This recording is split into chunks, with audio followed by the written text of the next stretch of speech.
Hi guys! For today's video, ang ulam namin ay tortang dilas. Ayan. So, kung gusto nyo tayo try guys, i-follow nyo yung step kung paano ito gawin. By the way guys, hindi pala ako nakapag-post ng mga ilang araw ng mga cooking videos dahil matinding o malala na pagkasakit ng ngipin ang nangyari. Kaya ngayon, hindi ako medyo nakapag video. Pero, I'm back. Medyo okay na ako. Anyways, ito muna ang ating onion leeks. Then, next naman itong bawang. Ayan. Then, pagkatapos naman, ayan, kakat na muna natin itong ating mga bawang. Ayan. Pagkatapos naman natin ito ikat guys, ito sa ating isang lagay, nilalagyan muna natin dito ang ating dilis. Then, pagkatapos yun guys, ilalagyan naman natin ito ng paminta.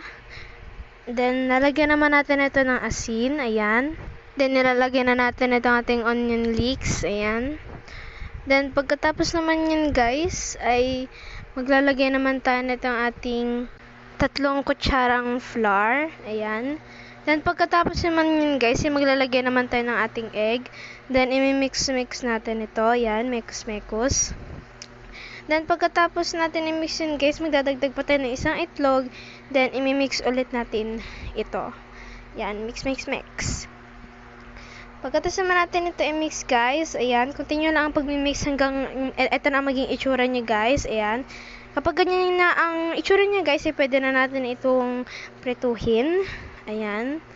Then dito maglalagay na tayo ng ating oil, then yan, nalalagyan na natin ito, ayan. Iprito na natin ito guys, ayan, prito na natin ito. And, ayan, maglagay muna tayo ng oil. Pataas natin ng oil dyan sa taas. Ayan. Then, hintayin na lang natin ito na medyo maging brown na yung baba niya, guys, para i-flip na natin ito. Then, ayan, kapag brown na nga siya, guys, dyan, ayan, i-flip na natin ito. And, pagkatapos na yun, guys, ayan, lalagay na lang natin ito sa isang lagayan. And, i-repeat lang natin ito, guys, sa mga iba pa nating lulutuin na tortang diles. Ayan.